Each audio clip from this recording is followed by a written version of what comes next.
Mm-hmm.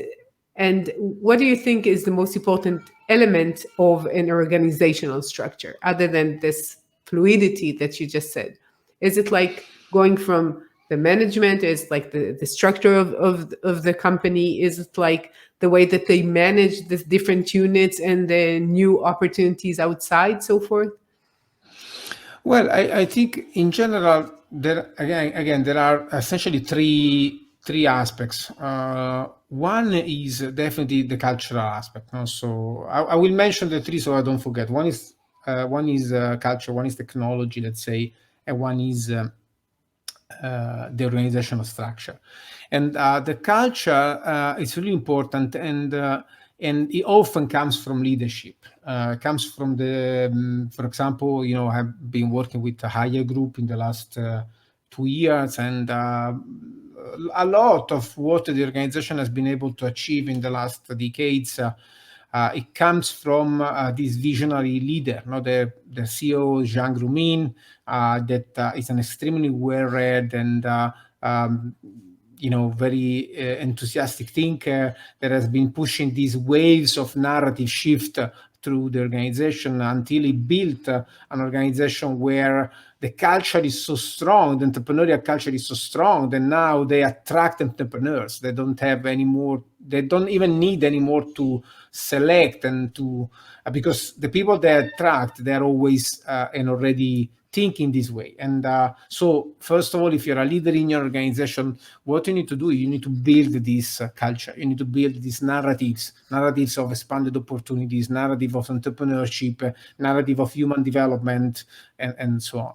Then the technology, in our understanding, unbundling the technology into pieces and creating all these interfaces between the pieces that you run in your organization, being it a technological enabler, being it a go-to-market context like an ecosystem or a marketplace, being it an extension platforms as we call them, so ways to integrate more technological solutions into your system, like with application extenders or templates or plugins.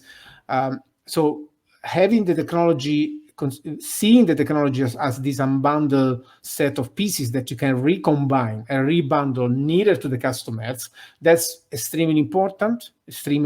So if your organization, for example, has two units that conflict over a certain way to manage a piece of software or hardware, then you need to be able to see the big picture, because otherwise you'd never be able to say, it makes sense for us to commoditize this piece of hardware because we can build a software ecosystem on top of it. You will always have the hardware unit saying, I'm not going to let you commoditize our work because we are the hardware players, we are the hardware builders. So you need to have this overall vision. And finally, on top of this vision, if you do not build, create an organizational model where essentially everybody has a skin in the game, everybody has an interface to everybody else, and it's easy to recombine. It's easy for entrepreneurs to say, I want to build this. I'm going to take my risk. I'm going to seek for someone in the organization that invests into this idea. Then it's going to be impossible, essentially, for you to create innovations. So either you unbundle your organization and you make it as, I would say, a better place to create innovation versus the outside, which is not in most of the existing organizations.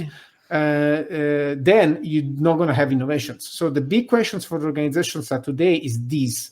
Leaders need to understand that the biggest challenge of organizing of the 21st century is to convince someone to work for your organization, to contribute inside your organization. And it's a matter of purpose, it's a matter of technology, and it's a matter of organizational model. If you do not approach all these things with the idea that you want to create a place where people need to be, I would say, enthusiastic of joining and contributing and finding their ways to develop themselves and creating new innovations, then nothing is going to happen. You're going to fail all the time. You're going to run after the market all the time, and you're going to need so much money to keep with that.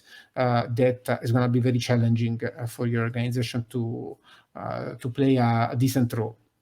Yeah, I think that what you're saying, as I see it, is like you have so many talents and so many human resources that you are not utilizing. And in order for them to do more, you need to enable that. Right now, they have only one role, one thing. This is what they're doing, what they're told they're doing. This is what their daily Yes. life is. And if you want to create something, it cannot come from a very smart someone in the C level saying, yeah, that's an idea, and then it will happen. You need so much more people creating and innovating in order to have this very good one idea that could grow your company, and it needs to be much more vast than what most companies are thinking.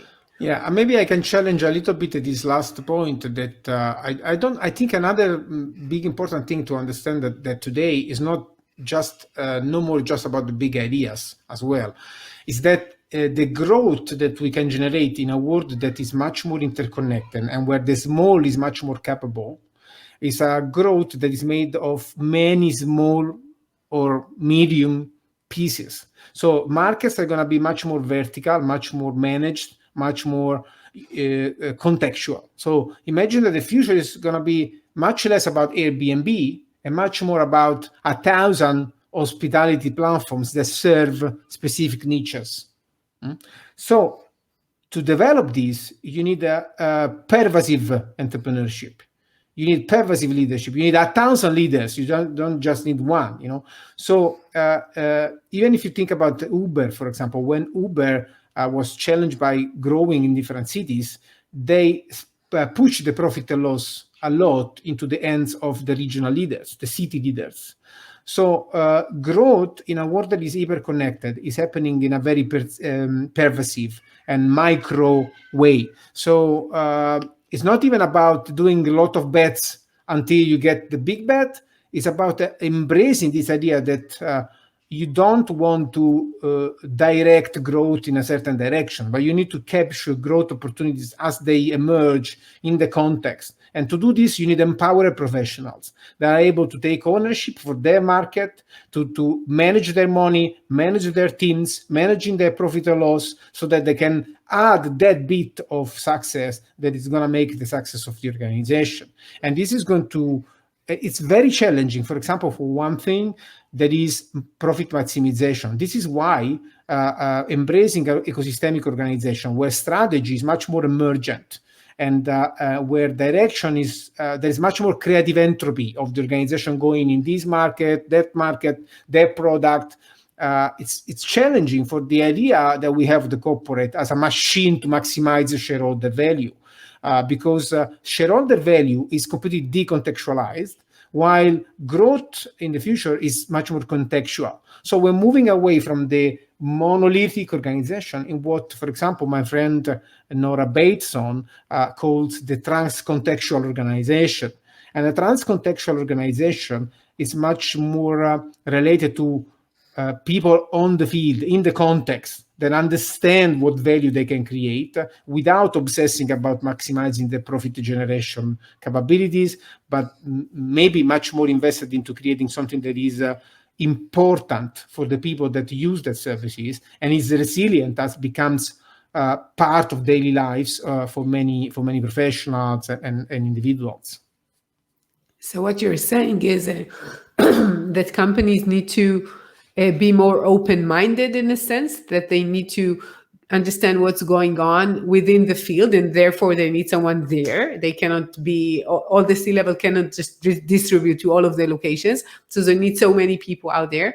And once they're integrated into these societies and into these contexts, the power of the company is much bigger, because they are answering the real needs of all these locations at once, or all these opportunities, all these solutions, all these capabilities at once.